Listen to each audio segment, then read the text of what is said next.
na hang karo mahaviro sapya loka nukam pakao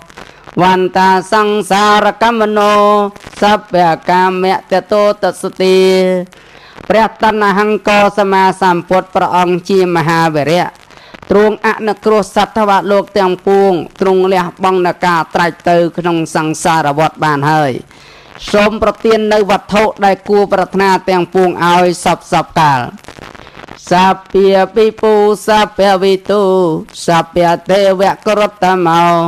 សាព្យាសវៈបរខៃណោសតិអសោថង្ករោតនោទ្រង់ក្របសង្កត់នៅធម៌ទាំងពួងទ្រង់ដឹងច្បាស់នៅធម៌ទាំងពួងទ្រង់ជាកម្ពូលរបស់ទេវតាទាំងពួងទ្រង់អស់អាសវៈទាំងពួងហើយសូមប្រទាននៅសួស្តីដល់ខ្ញុំទាំងឡាយសពសពកាលវរលក្ខណៈសម្បណ្ណោមេទាំងករមហាមុនីជុតន្តរមហាសេរីសុវណ្ណកិរិសនិភោ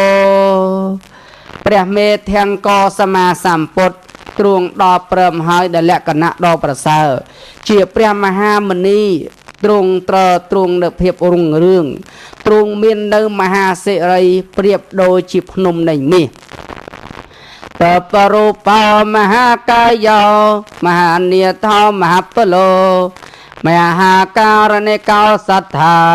មហាសន្តង្ករោតនោទ្រង់ជាព្រះសាស្តាមានប្ររូបដូចជាទឹកមានព្រះមហាកាយដ៏ធំជាទីពឹងដ៏ធំក្រៃលែងមានកម្លាំងខ្លាំងក្លានិងទ្រង់ប្រកបដោយមហាករុណាសូមធ្វើនៅមហាសន្តិគឺសេចក្តីស្ងប់ដ៏ធំក្រៃលែង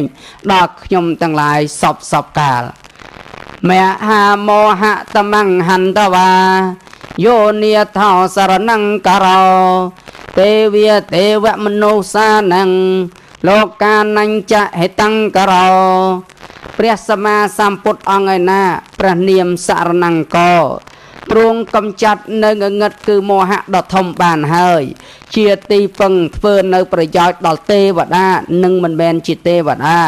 ដល់មនុស្សនិងសត្វវលោកទាំងឡាយជាមាពភិភិរុចេតោ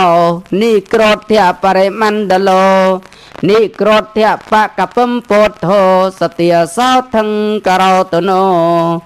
ទ្រង់មានរស្មីមួយព្យាមដ៏រុងរឿងមានបរិមណ្ឌលដោយដើមនិក្រោធមានអារម្មណ៍ព្រះអស់ដោយផ្លែបះទុំត្រង់ដើមនិក្រោធសូមព្រះសម្មាសម្ពុទ្ធអង្គនោះប្រទាននូវសួស្តីដល់ខ្ញុំទាំងឡាយសពសពកាលអស័យតេរតនោពេទោទីបង្ករោមហាមុនីបាភិអនតិអវតេតាសង្ឃឋានេទ្វាទាំងសយោជនេព្រះសម្មាសម្ពុទ្ធជាម្ចាស់ប្រនាមទីបង្កមានប្រកាយកម្ពស់80ហត្ថទ្រង់ជាព្រះមហាមុនីមានរស្មីផ្សាយទៅក្នុងទី12យោជន៍វសសតាសហសានីថាតវាលោកេវនិយកោលោកាលោកង្ករោសត្ថាសតិសោថង្ករោតនោទ្រង់មានបច្ចុប្បន្ននៅក្នុងលោក100,000ឆ្នាំទ្រង់ណែនាំសត្វវលោកទ្រង់ជាអ្នកធ្វើនៅពន្លឺដល់សត្វវលោកទ្រង់ជាព្រះសាស្តា